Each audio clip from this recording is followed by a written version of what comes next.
إن الحمد لله نحمده ونستعينه ونستغفره ونعوذ بالله من شرور أنفسنا ومن سيئات أعمالنا من يهده الله فلا مضل له ومن يضلله فلا هادي له وأشهد أن لا إله إلا الله وحده لا شريك له وأشهد أن محمدًا عبده ورسوله أما بعد فإن خير الحديث كتاب الله وخير الهدي هدي محمد صلى الله عليه وسلم وشر الأمور محدثاتها وكل محدثة بدعة وكل بدعة ضلالة وكل ضلالة في النار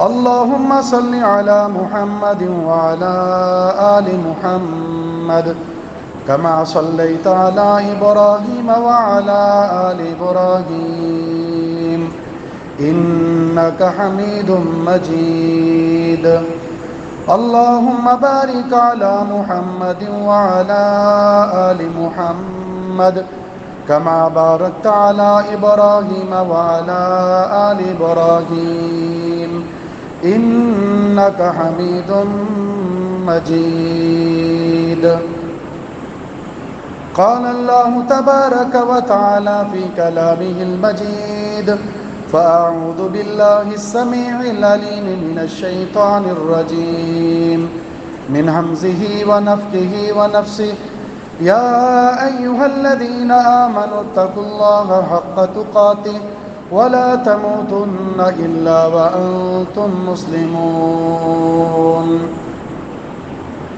يا أيها الناس اتقوا ربكم الذي خلقكم من نفس واحدة وخلق منها زوجها وبث منهما رجالا كثيرا ونساء واتقوا الله الذي تساءلون به والأرحام إن الله كان عليكم رقيبا يا أيها الذين آمنوا اتقوا الله وقولوا قولا سديدا يصلح لكم أعمالكم ويغفر لكم ذنوبكم ومن يطع الله ورسوله فقد فاز فوزا عظيما رب اشرح لي صدري ويسر لي أمري واحلل عقدة من لساني يفقهوا قولي اللهم انفعنا بما علمتنا وعلمنا ما ينفعنا وزدنا علما وقال تعالى في مقام آخر ولا يحسبن الذين يبخلون بما آتاهم الله من فضله هو خيرا لهم بل هو شر لهم سيطوقون ما بخلوا به يوم القيامة وقال النبي صلى الله عليه وسلم إياكم والشح فإنما هلك من كان قبلكم بالشح أمرهم بالبخل فبخلوا وأمرهم بالقطيعة فقطعوا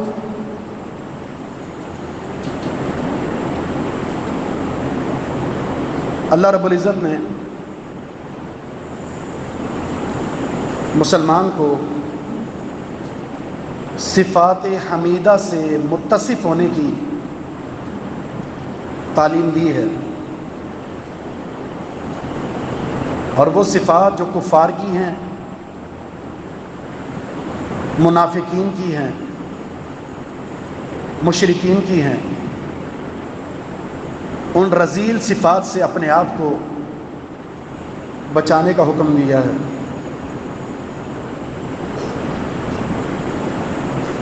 ایک بڑی مشہور حدیث ہے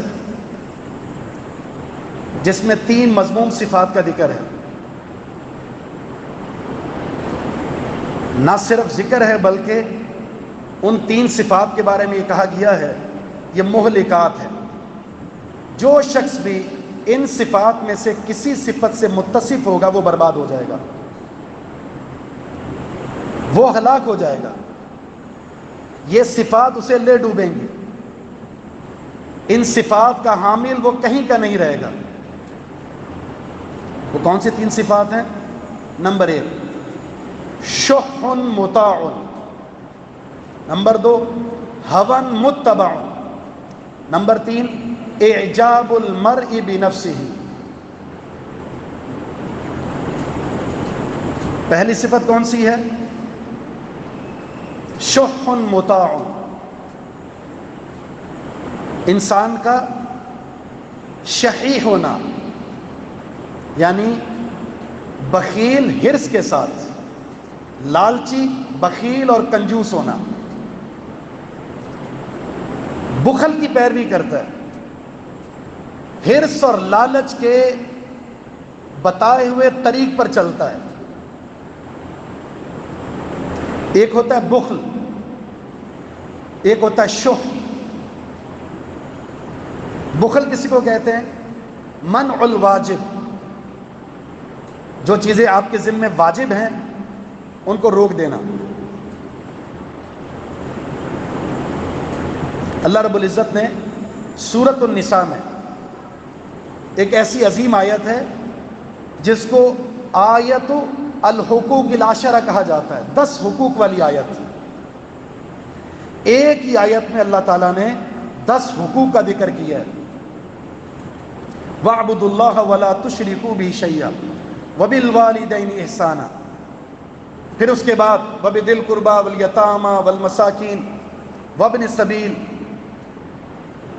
یہ 10 حقوق ذکر کرنے کے بعد اگلی آیت میں اللہ نے پھر کیا فرمایا؟ الَّذِينَ يَبْخَلُونَ وَيَأْمُرُونَ النَّاسَ بِالْبُخْلِ وَيَكْتُمُونَ مَا آتَاهُمُ اللَّهُ مِنْ فَضْلِهِ وَأَعْتَدْنَا لِلْكَافِرِينَ عَذَابًا مُهِينًا.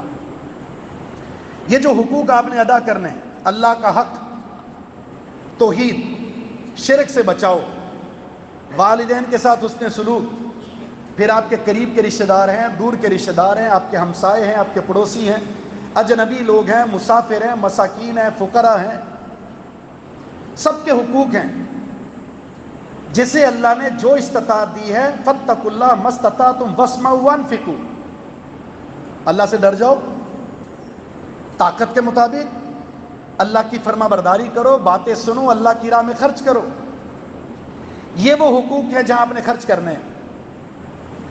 لیکن جو لوگ بخیلی کرتے ہیں اور بخیلی کا حکم دیتے ہیں، جو اللہ نے دے رکھا ہے اس کو چھپاتے ہیں، ان کے لیے رسوا کن عذاب ہم نے تیار کر رکھا ہے.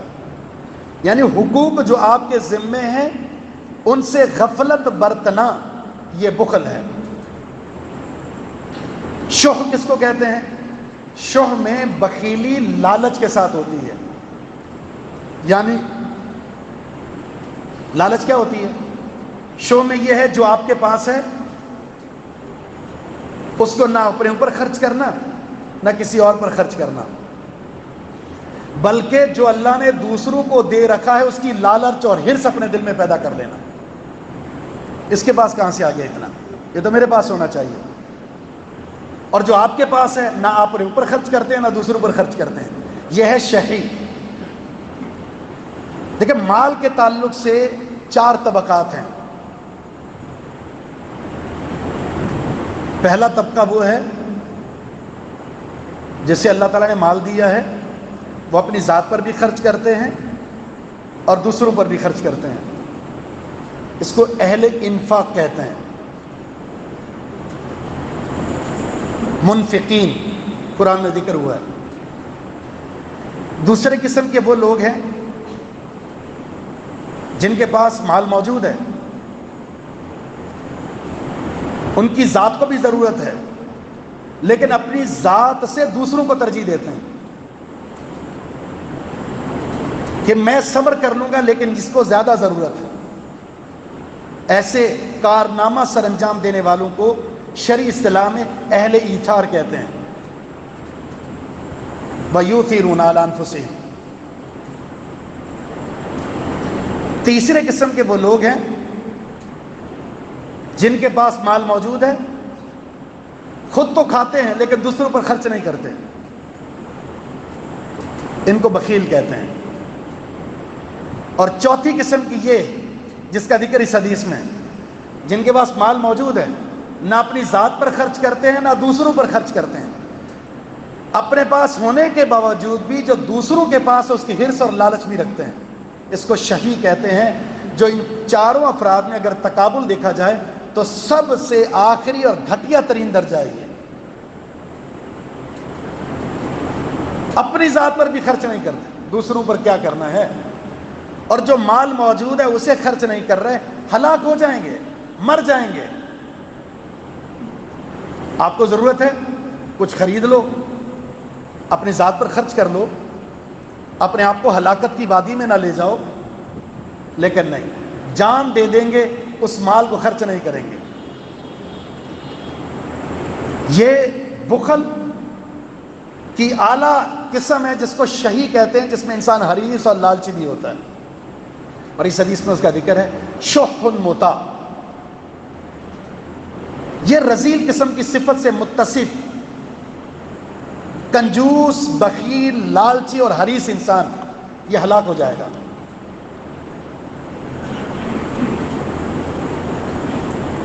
قرآن کریم میں اللہ رب العزت نے بخل کا ذکر کیا ہے، شح کا ذکر بھی کیا ہے۔ وہ خالق ہے، اس نے ہمیں پیدا کیا ہے، اور ہمارے مزاج اور طبیعت سے وہ ظاہر خالق ہونے کی وجہ سے واقف ہے۔ اللہ فرماتا ہے وَأُحْضِرَتِ الْأَنفُسُ الشُّحَّ، طبیعتوں کے اندر مال کی طمع، لالچ اور حرص داخل کر دی گئی ہے۔ ہر ایک طبی طور پر لالچی ہوتا ہے، اس کے مزاج کے اندر یہ چیز ہوتی ہے، لیکن اس بخل سے اور اس شوہ سے اپنے آپ کو بچانا ضروری ہے۔ ایک شاعر ہے جس کا عربی میں ایک شعر ہے جس کا مفہوم اور خلاصہ یہ ہے، جو بچہ ہوتا ہے جس کی خوراک ماں کا دودھ ہوتا ہے، اگر ماں اس کو دودھ پلائے اور دودھ نہ چھڑائے تو یہ ماں کا دودھ پیتا پیتا جوان ہو جائے گا، لیکن اگر وہ دودھ ایک مدت کے بعد جو شریعت نے مقرر کیا یا اس سے پہلے دودھ چھڑوا دے، بچہ روئے گا، کچھ دن تکلیف محسوس کرے گا، ماں کو بھی صبر کرنا ہوگا، اس کو بھی صبر کرنا ہوگا، بالآخر اس کی عادت بدل جائے گی۔ کسی بھی چیز کے ترک پر محنت ہوتی ہے اور بالآخر مزاج اور طبیعت میں تبدیلی آ جاتی ہے، لیکن یہ حرص اور لالچ، اس پر محنت اس لیے زیادہ ضروری ہے۔ اگر آپ نے حرص اور لالچ کی صفت رکھ کر اپنے آپ کو پروان چڑھایا تو بخل سے، حرص سے، لالچ سے آپ کے سامنے اپنی خواہشات اور تمنائیں کھلتی چلی جائیں گی۔ آج ایک رنگ ہے، کل دوسرا رنگ ہوگا، تیسرا رنگ ہو، چوتھا رنگ ہوگا، اور آپ کے سامنے یوں راستے کھلتے چلے جائیں گے اور لالچوں کے انبار ہوں گے آپ کے سامنے۔ اس لیے اس کو مہلک کہا گیا۔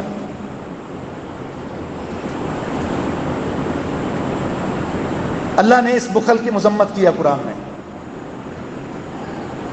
الذین یبخلون وَيَأْمُرُونَ النَّاسَ بِالْبُخْلِ وَيَكْتُمُونَ مَا آتَاهُمُ اللَّهُ مِنْ فَضْلِهِ۔ یہ اہل کتاب کے بارے میں، وہ بخیلی بھی کرتے تھے، لوگوں کو بخیلی کا حکم بھی دیتے تھے اور علم کو بھی چھپاتے تھے۔ یعنی اس آیت سے پتہ چلا بخل کی بہت ساری قسمیں۔ ایک تو بخل ہے جس کا تعلق مال کے ساتھ ہے، ایک بخل یہ ہوتا ہے کہ اللہ نے آپ کو ایک منصب دیا ہے، عہدہ دیا ہے، ایک مقام دیا ہے، ایک عزت دی ہے، اور ایک شخص آپ سے سفارش کرتا ہے کہ آپ میرا یہ کام کروا دیجئے، اور آپ کے اندر یہ اہلیت ہے کہ آپ اس کو کسی جگہ پر لگا سکتے ہیں اور وہ اس کا اہل بھی ہے، لیکن آپ اس کو اس جگہ پر آنے نہیں دیتے، اس جگہ پر لگنے نہیں دیتے۔ یا کسی فیکٹری میں آپ کام کر رہے ہیں، کسی آفس میں آپ کام کر رہے ہیں، اور وہاں کسی کی ترقی اس کو آپ روک دیں، وہ اس کا اہل ہے،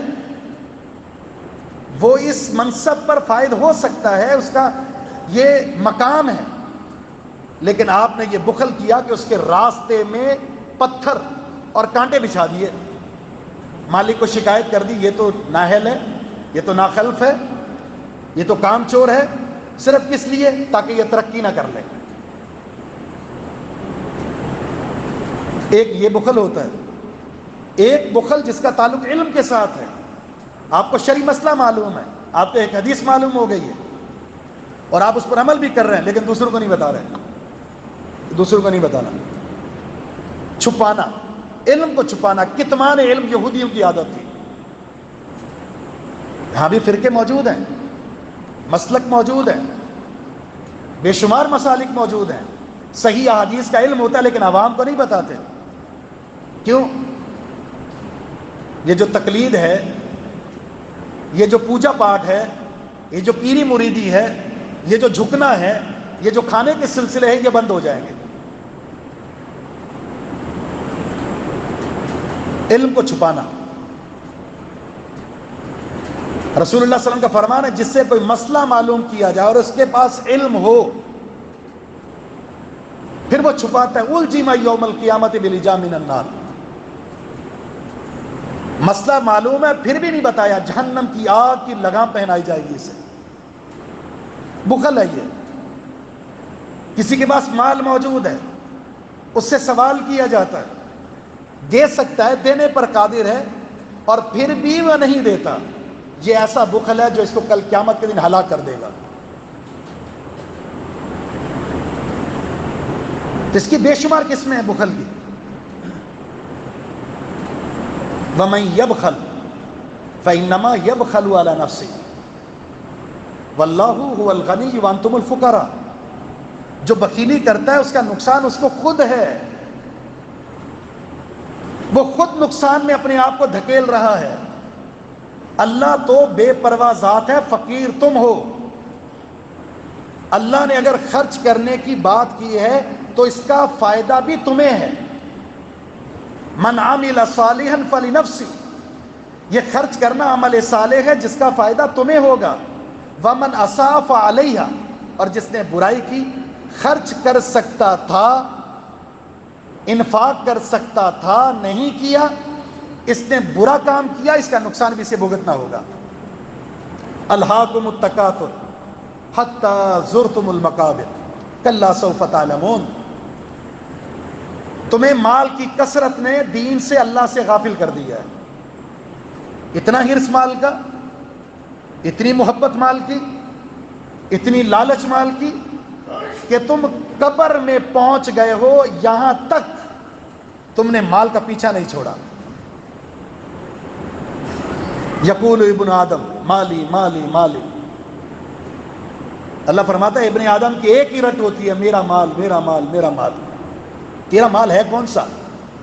صرف وہ جو تو پہن کر بوسیدہ کر چکا، کھا کر ختم کر چکا، یا وہ جو تو صدقہ کر چکا، بس یہی تو تیرا مال تھا۔ وہ تیرا مال نہیں ہے جو تیرے بینک اکاؤنٹ میں پڑا ہوا ہے، وہ جو تیری الماریوں میں ہے، وہ جو تو جہاں کہیں لگا رکھا ہے، وہ تیرا مال نہیں ہے۔ آج روح نکلے گی، ورثہ جھگڑیں گے اور آپس میں تقسیم کر لیں گے۔ پھر اس پر بخل کیوں؟ جو واجبات بنتے ہیں اس کی ادائیگی کیوں نہیں ہے؟ حتیٰ کہ اسی بخل کی وجہ سے لوگ کما حقو زکوٰۃ نہیں دیتے، زکوٰۃ کے اندر بھی خیانت کرتے ہیں۔ 100 بہانے ہوتے ہیں، 100 عذر ہوتے ہیں ان کے اپنے خود ساختہ، مقصد صرف ایک ہوتا ہے زکوٰۃ سے بچ جائیں، بچ جاؤ۔ وَلَا يَحْسَبَنَّ الَّذِينَ يَبْخَلُونَ بِمَا آتَاهُمُ اللَّهُ مِنْ فَضْلِهِ وَخَيْرًا لَّهُمْ، تصور بھی نہ کریں وہ لوگ جو اللہ کے عطا کردہ مال کے تعلق سے بخیلی کر کے یہ سمجھتے ہیں کہ یہ مال کا بچا لینا ان کے لیے خیر ہے۔ مال بچا کر رکھتے ہو، سانپ بن کر بیٹھے ہو، بل ہوا شر لہم، یہ تمہارے لیے شر بن جائے گا۔ سیطوقون ما بخلوا بہ یوم القیامہ، قیامت کے دن یہ جو بخیلی کر کے مال سمیٹ کر رکھا تھا، یہ توق بن کر تمہارے گلے میں لٹکا دیا جائے گا۔ رسول اللہ صلی اللہ علیہ وسلم کا فرمان ہے جس نے مال کو جمع کیا اور زکوٰۃ ادا نہیں کی، اس مال کو کل قیامت کے دن اللہ گنجے سانپ کی شکل دے دے گا اور یہ اس کا پیچھا کرے گا اور کہے گا انا کنزو، میں تیرا مال ہوں، کہاں جا رہے ہو؟ دنیا میں تو مجھے گلے سے لگایا تھا، آؤ مجھے لے لو۔ اور وہ بھاگے گا کہ نہیں، یہ میرا مال کہاں سے ہو سکتا ہے، یہ تو سانپ ہے، گنجا سانپ، زہریلا۔ بالآخر جب وہ دیکھے گا کہ یہ میرا پیچھا نہیں چھوڑ رہا تو اپنا ہاتھ اس کے منہ میں دے دے گا اور اس طرح چبائے گا جس طرح جانور چباتا ہے، اور پھر اس کے گلے کا پھندا بن جائے گا۔ کیوں؟ دنیا میں بخل کیا تھا، مال سے محبت کی تھی، واجبات ادا نہیں کی، اللہ کا حق ادا نہیں کیا، مخلوق کے حقوق آپ کے ذمے تھے وہ ادا نہیں کیا۔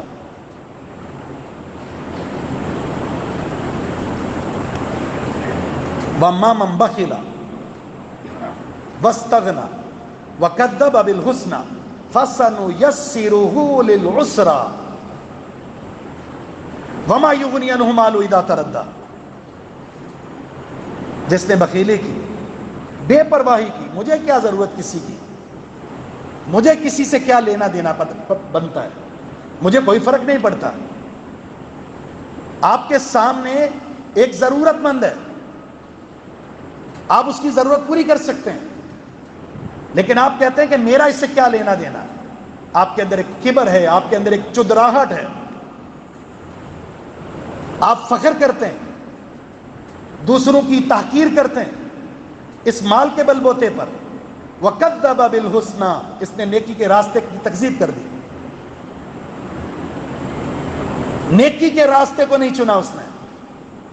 اللہ فرماتا ہے ایسے بدبخت انسان کے لیے ہم تنگی کی راہیں آسان کر دیں گے، ایسے راستے پر چلا دیں گے جو اس کے لیے انتہائی زیادہ تنگ ہوگا، اور جب اسے اوندھا منہ گرایا جائے گا اس کا مال اسے کچھ بھی فائدہ نہیں دے گا، کسی کام نہیں آئے گا۔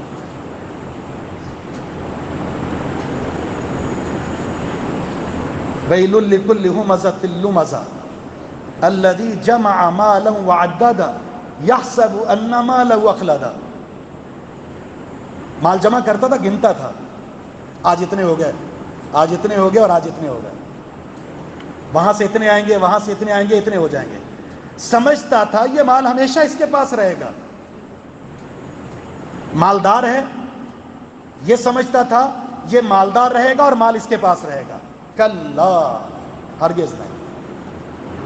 تلک الایام نداولها بین الناس، یہ دن گردش کرتے ہیں، ایک دن آپ تھے غریب، آج امیر ہیں، اور اگر اس مال کا شکریہ ادا نہ کیا تو ایسا دن آئے گا جب یہ دوبارہ دن واپس آ جائے گا، اور اس کی مثال موجود ہے صحیح بخاری کے اندر، وہ بڑا طویل قصہ بنی اسرائیل کا۔ 3 افراد کا اللہ نے امتحان لیا، ایک کوڑ بیماری والا ہے، ایک گنجا ہے، ایک اندھا ہے، مال کسی کے پاس نہیں، فقیر ہے، کلاش ہے۔ اللہ تعالیٰ نے ایک فرشتے کو ان میں سے ایک کے پاس بھیجا، کوڑ بیماری والے کے پاس آیا، انسانی شکل میں، مسافر بن کر، مسکین بن کر، اور اس سے کہا کیا چاہیے آپ کو؟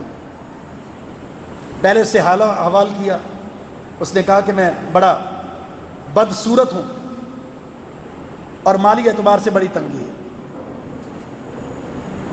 میں کیا مدد کر سکتا ہوں؟ مجھے اپنی شکل و صورت اچھی چاہیے اور مجھے کچھ مال مل جائے۔ اللہ سے دعا کی، اللہ نے اس کی بیماری ختم کر دی، جسم ٹھیک ہو گیا، اور ایک حاملہ اونٹنی دے دی، فرمایا جاؤ یہ لے جاؤ۔ وہ اونٹنی لے کر آیا اور اسے دے دی، وہ لے کر چلا گیا۔ دوسرے کے پاس آیا، وہ گنجا تھا، کیا چاہیے؟ بال چاہیے، بال، لوگ پسند نہیں کرتے، اگر بال آ جائیں، کچھ مال مل جائے تو کمال ہو جائے گا۔ وہ حاملہ گائے لے کر آیا تھا، گائے دے دی، دعا کی، سر پر ہاتھ پھیرا، بال آ گئے، لے کر چلا گیا۔ تیسرا اندھا تھا، کیا چاہیے؟ میں دنیا میں اللہ کی نعمتوں کو دیکھنا چاہتا ہوں، بینائی چاہیے۔ دعا کی، ہاتھ پھیرا، بینائی آ گئی، اور ایک حاملہ بکری دے دی اس کو۔ عرصہ دراز کے بعد جب اللہ نے چاہا دوبارہ امتحان کے لیے بھیجا، سب سے پہلے اس اونٹ والے کے پاس گیا۔ اب اس کی جو حیت ہے وہ مسافر والی ہے۔ اس اونٹ کے اس چودھری سے کہا، جو ایک وقت میں غریب تھا، کہ میں مسافر ہوں، میں نے ایک جگہ جانا ہے، اگر آپ میری مدد کر دیں، مجھے ایک اونٹ دے دیں، میں اپنی منزل تک پہنچ سکتا ہوں۔ اس نے کہا نہیں، حالانکہ پورا باڑہ اونٹوں سے بھرا ہوا ہے، اور اس کا ماضی یہ تھا کہ یہ بیماری سے بھرا ہوا تھا اور اس کے پاس کچھ بھی نہیں تھا۔ کیا کہا؟ اتنے حقوق ہیں مجھ پر، اتنی ذمہ داریاں ہیں، اس کو بھی دینا، اس کو بھی دینا، میں نہیں دے سکتا، میرے پاس ابھی گنجائش نہیں۔ بخل، مال کی ہرس اور لالچ، اپنے اس ماضی کو بھول گیا کہ میرے پاس کچھ بھی نہیں تھا، یہ اللہ کی عطا ہے، دینے سے مال بڑھتا ہے۔ فرشتے نے کہا، جو انسانی شکل میں تھا، مجھے لگتا ہے کہ آپ کسی بیماری میں مبتلا تھے اور آپ کے پاس کچھ بھی نہیں تھا۔ اس نے کہا نہیں تو، میرا باپ دادا امیر تھا، میں وہیں سے امیر چلا آ رہا ہوں، ماضی بھول گیا، باپ بھی امیر تھا، دادا بھی امیر تھا، وہیں سے امیر چلا آ رہا ہوں، مجھے اپنے ماضی میں ایسا کوئی دور یاد نہیں کہ میں کبھی غریب تھا، میں بیمار تھا۔ تو اس نے کہا اللہ، اس کا جو ماضی تھا اسے ویسا ہی بنا دے۔ ایک لمحے سے زیادہ نہیں لگتا، آنکھ کے جھپکنے کے بقدر وہ شکل و صورت میں جو حسن تھا وہ چھن گیا، اور اس اونٹ کے باڑے میں ایسی مہلک بیماری اللہ نے ڈالی، وہ تباہ ہو گیا۔ ایک منٹ کے اندر امیر سے غریب بن گیا، اس لیے کہ اس امیر نے اپنا غریب پن ماضی اسے بھلا دیا تھا۔ امتحان میں برباد ہو گیا، دوسرے انسان کے پاس آیا۔ امتحان ہے، اللہ نہ دے کر بھی آزماتا ہے اور دے کر بھی آزماتا ہے، اور یہ صحیح بخاری کا قصہ ہے۔ گائے والے کے پاس آیا جو گنجا تھا، میں مسافر ہوں، منزل تک جانا چاہتا ہوں، مجھے ایک گائے کی، ایک بچڑے کی ضرورت ہے، تمہاری اس مدد سے میں اپنی منزل تک پہنچ سکتا ہوں۔ اس نے کہا کہ میرے ذمے اتنے حقوق ہیں، اتنے واجبات ہیں، اتنی ضروریات ہیں، میرے پاس گنجائش نہیں ہے دینے کے لیے۔ بخل، مال سے محبت، ہرس اور لالچ۔ کہا مجھے لگتا ہے کہ آپ کسی بیماری میں مبتلا تھے اور آپ کے پاس کچھ بھی نہیں تھا۔ وہی بات دہرائی، نہ تو میں کسی بیماری میں مبتلا تھا، نہ میں کبھی فقیر تھا، میرا دادا بھی امیر، میرا پردادا بھی امیر، یہ موروثی سلسلہ چلا آ رہا ہے۔ اے اللہ، یہ جیسا تھا ویسا بنا دے اسے۔ ایک ہی لمحے سر سے بال اٹھ گئے، اور گائے کا باڑا جس میں کیا جانور کھڑے ہیں، آنن فانن برباد ہوا، سب ختم ہو گئے، بلندی سے نیچے آ گرا۔ تیسرا انسان جو اندھا تھا، یہ شخص اس کے پاس گیا، میں مسافر ہوں، مجھے ایک بکری چاہیے، اپنی منزل تک جا سکتا ہوں تمہارے اس تعاون سے۔ سبحان اللہ، کیا کہا اس نے؟ اللہ کی قسم، مجھ پر ایک دور ایسا آیا تھا، میں اندھا تھا، میرے پاس کچھ بھی نہیں تھا، فقیر تھا میں، مسکین تھا میں، لیکن اللہ نے میری مدد کی اور مجھے اس بیماری سے نکال کر مجھے بینائی عطا فرما دی، اور مجھے بغیر محنت کے ایک بکری مل گئی، اور آج اللہ تعالیٰ نے بکریوں کا یہ باڑا ان جانوروں سے بھر دیا۔ اس باڑے میں جاؤ، جو بکری یا بکرا اچھا لگتا ہے اسے لے جاؤ۔ کہا تم امتحان میں کامیاب ہو گئے، میں اللہ کا فرشتہ ہوں، مجھے تمہارے مال کی ضرورت نہیں ہے، تمہارے دل کی طمع اور لالچ کو چیک کرنا تھا، مال سے محبت ہے یا اللہ سے محبت ہے؟ ایثار ہے تمہارے اندر، انفاق کی محبت ہے تمہارے اندر، یا بخیل اور شہی ہو؟ تمہارے دونوں ساتھی برباد ہو گئے بخل اور شوق کی وجہ سے، اور تم اس ایثار اور انفاق کی وجہ سے کامیاب ہو گئے۔ مجھے ضرورت نہیں، اللہ تمہیں اور برکت عطا فرما دے۔ کبھی کبر نہ پیدا کریں، مال کی وجہ سے اکڑ پیدا نہ کریں، یہ آپ کا نہیں ہے۔ وَمِمَّا رَزَقْنَاهُمْ، ہم نے دیا ہے تمہیں، جو دینے پر قادر ہے وہ لینے پر بھی قادر ہے۔ سورہ قلم میں آپ نے یہ واقعہ پڑھا ہوگا، یمن کے اندر 2 فرسخ کے فاصلے پر ایک امیر شخص کا بہت بڑا باغ تھا، اور وہ شخص اللہ تعالیٰ کا ایسا نیک اور صالح بندہ تھا، جیسے ہی باغ کا پھل تیار ہوتا، باغ کے پھل کو 3 حصوں میں تقسیم کرتا، ایک اپنے لیے اور ایک اللہ کی راہ میں اور ایک مساکین کے لیے۔ اور تمام علاقے کے غرباء کو پتا تھا سال کے بعد ہم جائیں گے اس وقت اور ہمیں یہاں سے ملے گا کیونکہ ہمارا حق ہے، اور یہ سلسلہ جاری تھا، اور اللہ نے کیا برکتوں سے نوازا تھا۔ نیک صالح اس باپ کا انتقال ہوا، ناخلف اولاد آ گئی۔ باپ تو بے وقوف تھا، باغ ہمارا، زمین ہماری، خرچہ ہمارا، محنت ہماری، ایک حصہ فقراء میں تقسیم کر دیا جائے۔ بخل پیدا ہوا، مال کا حرص اور لالچ پیدا ہوا۔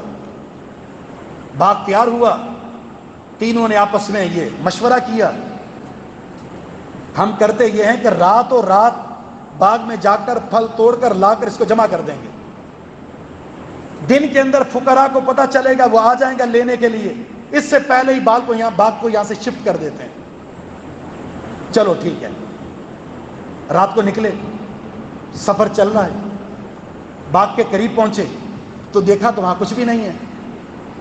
دن کو دیکھ کر گئے تیار ہو چکا، رات کو کاٹیں گے۔ یہ حرص اور لالچ پیدا ہوا، باپ کے اس اچھے مشن پر چلنے کے لیے تیار نہیں تھے۔ وہ اللہ کی راہ میں کما حق کو مال کو خرچ کرتا تھا، امانت داری کے ساتھ زکوٰۃ اور عشر نکالتا تھا۔ یہ بدبخت اولاد، ناخلف اولاد اس باپ کے منہج کو چلنے کے، اپنانے کے بجائے اس کے مخالف چلنے کے لیے نکلی۔ دن کو دیکھ کر گئے باغ سالے میں تیار ہے، رات کو باغ کے قریب اس لالچ کے ساتھ پہنچے تو دیکھا وہ تو جلا ہوا ہے، آگ لگ کر اس وقت کا تو نام و نشان مٹ چکا ہے، کچھ بھی نہیں اس کے اندر۔ اب کہتے ہیں کہ شاید راستہ بھول گئے، ہمارا راستہ نہیں ہے یہ، ہمارا باغ تو ٹھیک تھا۔ درمیانے نے کہا نہیں، تمہارے حرص اور لالچ نے تمہیں برباد کر دیا، واقعتاً ہم سے ظلم ہو گیا، واقعتاً ہم غلط راستے پر چلے تھے، واقعتاً ہم نے غلط سوچ رکھی تھی، اور اس کا نقصان ہمارے سامنے آ گیا، اور اللہ تعالیٰ سے معافی مانگنے لگے۔ سورہ کہف جس کی تلاوت ہوتی ہے اس میں بھی 2 افراد کا قصہ موجود ہے۔ وَاضْرِبْ لَهُم مَثَلَ الرَّجُلَيْنِ، 2 آدمی کا قصہ بیان کریں ان کے سامنے۔ ان میں سے ایک کو اللہ نے باغ دیا تھا۔ باغ کیسا تھا؟ باغ ایسا بے مثال تھا کہ باغ کے چاروں طرف کھجور کے درخت تھے، اور پھر انگور کا باغ، اور اس کے درمیان وہ فصلیں لگی ہوئی ہیں، اور نہر چل رہی ہے، اور وہ بہترین پھل لے کر آ رہا ہے۔ ایک ادنا مال و متاع والا شخص اس سے ملنے گیا، کہا تمہارا مال و متاع، تمہارا باغ۔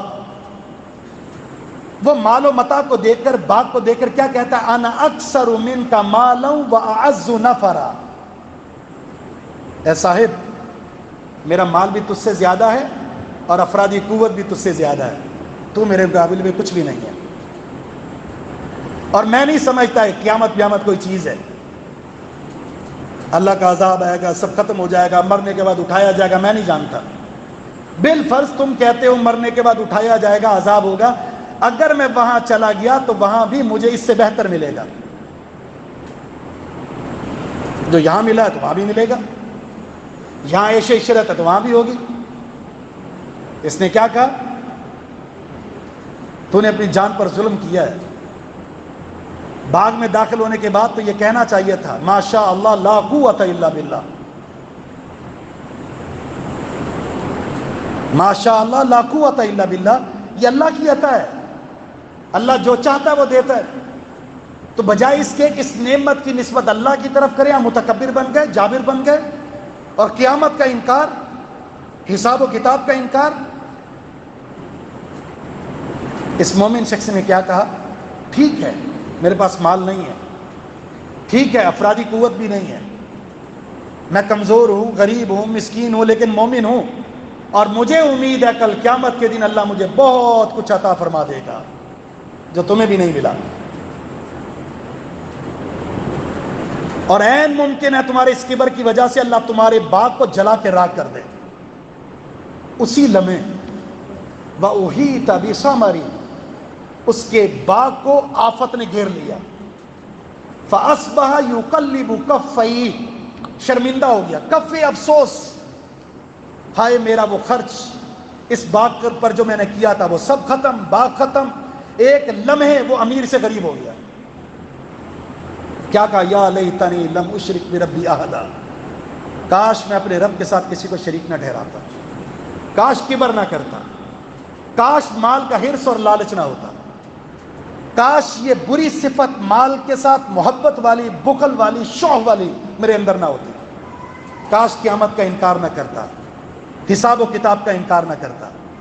لیکن افسوس کے سوا اب اس کے لیے اور کچھ بھی نہیں تھا۔ رسول اللہ صلی اللہ علیہ وسلم کا فرمان ہے ایاکم والشح، لوگوں بخیلی سے بچو، کنجوسی سے بچو، مال کے حرص اور لالچ سے بچو۔ فَإِنَّمَا هَلَكَ مَنْ كَانَ قَبْلَكُمْ بِالشُّحِّ، تم سے پہلے لوگوں کی بربادی کے اسباب میں سے ایک سبب بخیلی بھی تھی، حرص بھی تھا، لالچ بھی تھی، مال سے بے حد محبت بھی تھی۔ أَمَرَهُمْ بِالْبُخْلِ، مال کے حرص اور لالچ نے انہیں بخیل بننے کا حکم دیا، وہ بخیل بن گئے۔ وَأَمَرَهُمْ بِالْقَطِيعَةِ فَقَطَعُوا، مال نے انہیں حکم دیا قطع رحمی کا، چھوڑو رشتہ داروں کو۔ شادی ہو گئی ہے، ماں باپ پر خرچ کرنا میری ذمہ داری تھوڑی ہے، بہن بھائی کمزور ہیں، فقیر ہیں، مسکین ہیں، ان کی ضرورت میری ضرورت تھوڑی ہے۔ پڑوسی آپ کے سامنے وہ بیچارہ مجبور لاچار مر رہا ہے، میری ذمہ داری تھوڑی ہے، میں نے تھوڑی ٹھیکہ اٹھا رکھا ہے ان کا۔ دیکھے ہیں جو زکوٰۃ دیتے ہیں، صدقات دیکھیں، یہ تصور،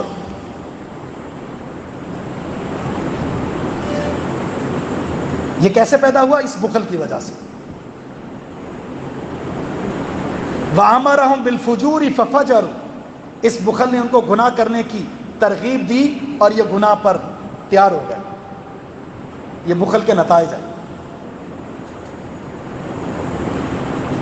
رسول اللہ صلی اللہ علیہ وسلم کا ایک فرمان ہے لا یجتمع الشح والایمان فی قلب عبد ابدا، مومن ہو اور بخیل ہو ایسا ہو ہی نہیں سکتا۔ مومن کے اندر بخیلی یعنی ایمان اور بخل دو متضاد چیزیں ہیں جو کسی دل میں جمع ہی نہیں ہو سکتی۔ بخیل ہے تو مومن نہیں ہو سکتا، مومن ہے تو بخیل نہیں ہو سکتا، کیونکہ مومن کو آخرت کا یقین ہوتا ہے۔